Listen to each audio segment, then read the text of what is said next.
Hi, I'm Eric Leclerc, back with another technology upgrade for your vehicle. Today we're going to be using our plug-and-play integration kit to integrate the Stinger HEIGH10 multimedia infotainment system into this Chrysler 300.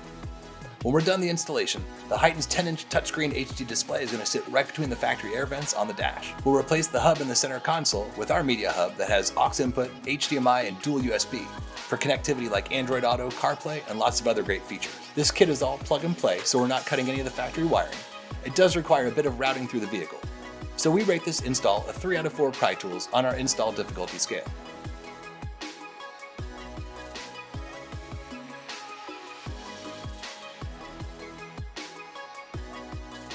To begin the installation, we're going to remove the control panel below the radio. Click on the little storage door to open it partially. This allows space to get your fingers behind the panel to pull it forward. Using a nylon pry tool, carefully pull the panel forward. Use caution not to damage the dash. Press in on the lock tab and pull the connector to remove it from the panel. Next, we're going to remove this large trim panel with the air vents. Using a nylon pry tool, pry up on the bottom edge of the panel. Carefully work your way up around the sides to remove the whole panel. Unplug the small white harness plugged into the back of the clock. Using a Phillips screwdriver, unscrew the 4 screws securing the OEM radio display into the vehicle. Pull the display out of the dash so you can access the connectors on the back. Press in on the lock tabs and pull to remove the connectors from the display. The main harness has a lever-style connector. Press in on the end of the latch, then rotate it 90 degrees away from the radio display to disengage the harness. Now we're going to remove the panel with the shifter by using a pry tool to pry up on the back edge of the panel, then work around it to remove it. On the bottom of the panel, there's a black connector with a red locking tab. Slide out the red locking tab, then press in on the clip to remove it. Remove the 2 Phillips screws at the front of the center console. Remove the 2 bolts securing the parking brake into place. Lift the parking brake up and disconnect the cable from the small clip on the console. Now remove the small pocket with a 12-volt outlet by pulling the pocket toward the back of the vehicle. Disconnect the small white connector and the 12-volt connector. Now we're going to remove the lower trim panels from the sides of the lower dash. Press them outward toward the sides of the vehicle to remove them. You can use a pair of pliers on the inside of the panel to squeeze the fastener a bit and push it out.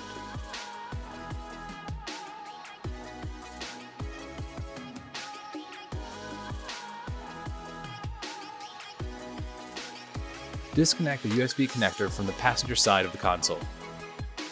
Remove the 2 Phillips screws at the bottom of the console. Open the center console and remove the storage tray to access the 4 bolts on the bottom. Remove the 4 10mm bolts. Lift the entire console to access the 2 connectors under it. Disconnect the large and small gray connectors, then pull them away from the air duct tubing to release their fasteners. Now carefully remove the console from the vehicle. Now we're going to assemble the mounting hardware. Notice that the mounting bucket is stamped with top near the top edge. It's also labeled LH and RH, indicating left-hand and right-hand sides. We're going to attach the side bracket marked LH to the side of the mounting bucket labeled LH. Install the spacer into the LH side bracket in position 1. Then we'll align that with position C on the mounting bucket. Then install 2 number 8 by 3/4 inch Phillips screws.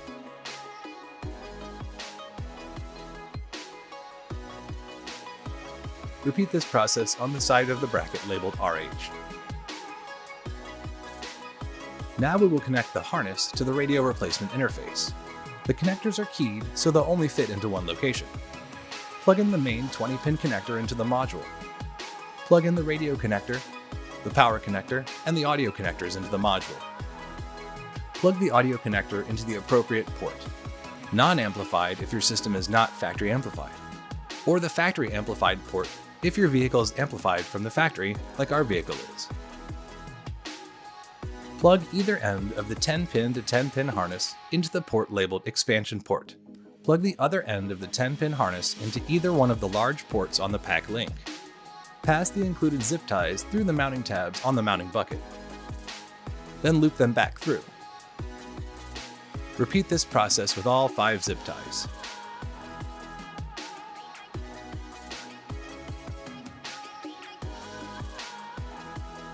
Now place the radio replacement module behind the mounting bucket. Pass the zip ties through the mounting tabs on the module, 2 on each side, and secure the zip ties loosely.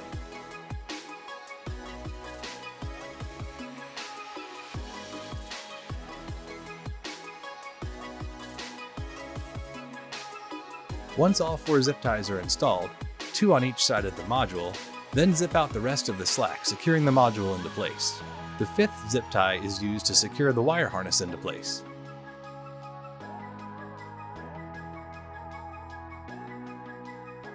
Connect the 2 display cables into the back of the HEIGH10.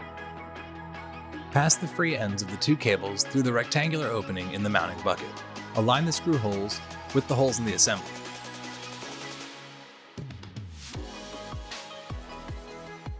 Secure the HEIGH10 into the assembly using the 2 M5x10 screws, 2 on each side of the HEIGH10.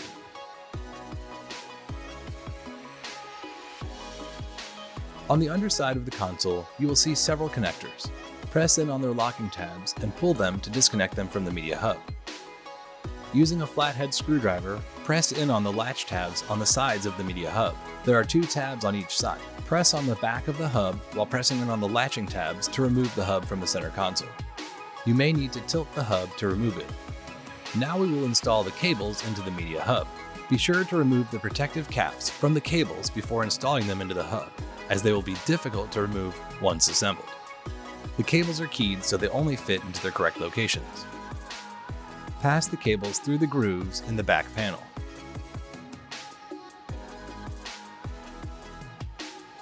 Then slide the cables and the back panel toward the front panel. Then snap the back panel into place. This completes the assembled media hub. Route the free ends of these cables through the opening in the center console, down through the bottom. Notice that the media hub is keyed with an alignment tab. Align the tab with the hole and snap the hub into place. Route the cables along the factory wiring, securing with zip ties as you go.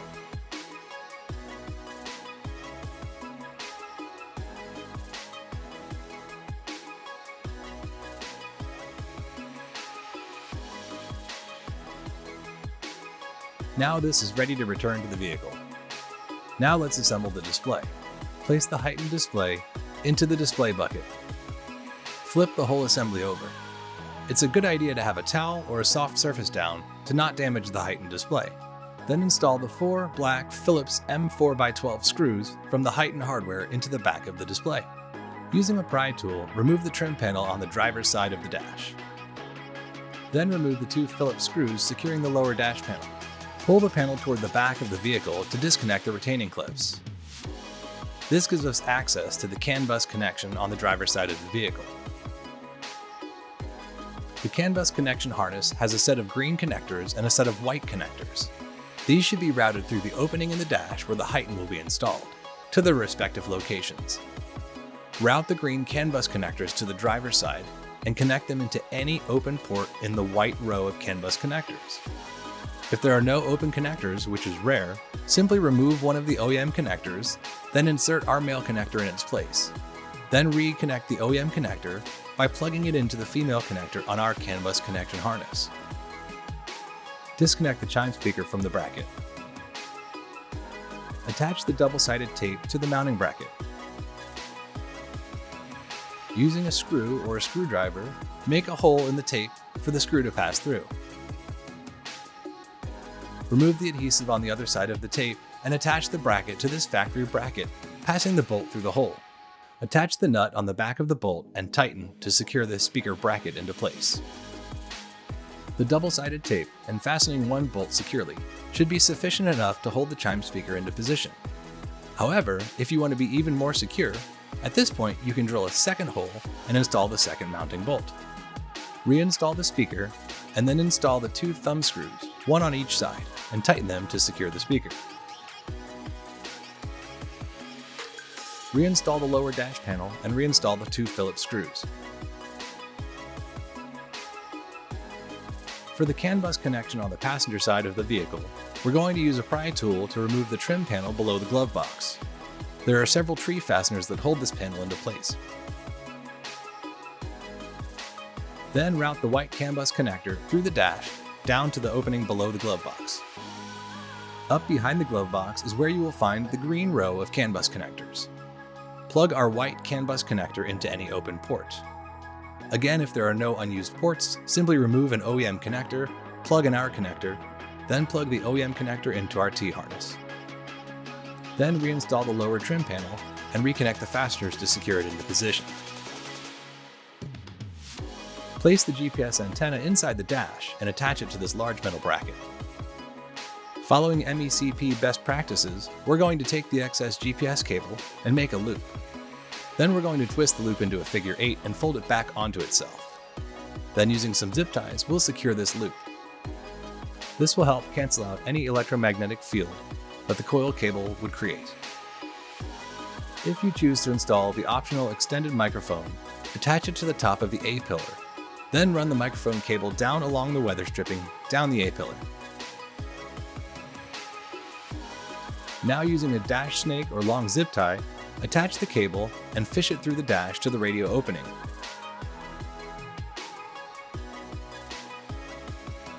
Then reinstall the side trim panel. Pull the cable to the opening in the dash. Then zip tie the excess cable to keep it clean. Carefully reinstall the center console into the vehicle, routing all the cables up through the dash to the radio opening. Pull out about 10 inches of cable so you have enough to connect. Zip tie the excess cabling in the front of the center console in the lower dash. There's plenty of space to stash the cables. Be sure to reconnect the two gray connectors under the center console and the gray connector on the passenger side of the center console.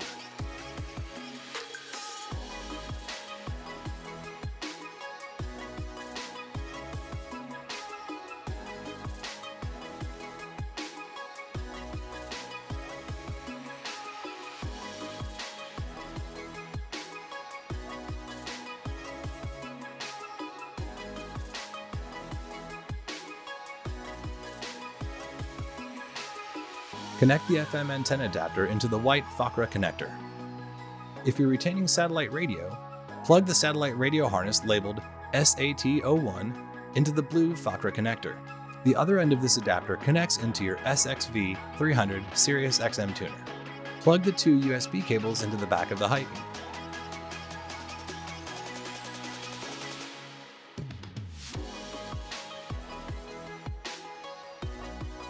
Plug the AM/FM antenna adapter into the antenna lead. Connect the HDMI cable into the HEIGH10.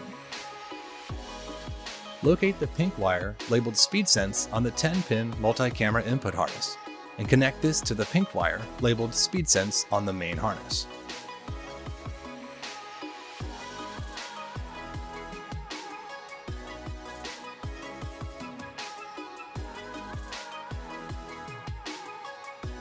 Plug the 10-pin connector into the back of the HEIGH10.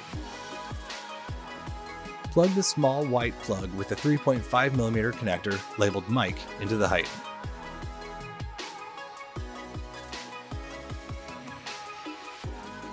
Plug the male connector we routed through the dash earlier into this connector until it snaps into place.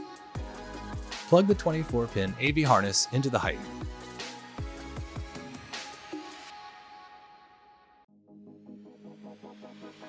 Connect the yellow RCA labeled reverse camera into the yellow RCA labeled reverse camera input.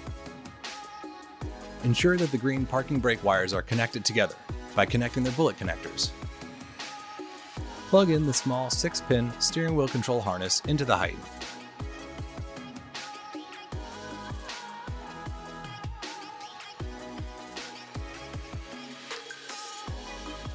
Connect the small module labeled RPA-VA1 into the 6-pin plug labeled Reverse Cam VA1. Plug the black 4-pin plug from the CAN bus connection harness into the 4-pin plug on the main harness. Plug the blue FACRA GPS antenna into the back of the HEIGH10. Plug the 16-pin main power harness into the back of the HEIGH10.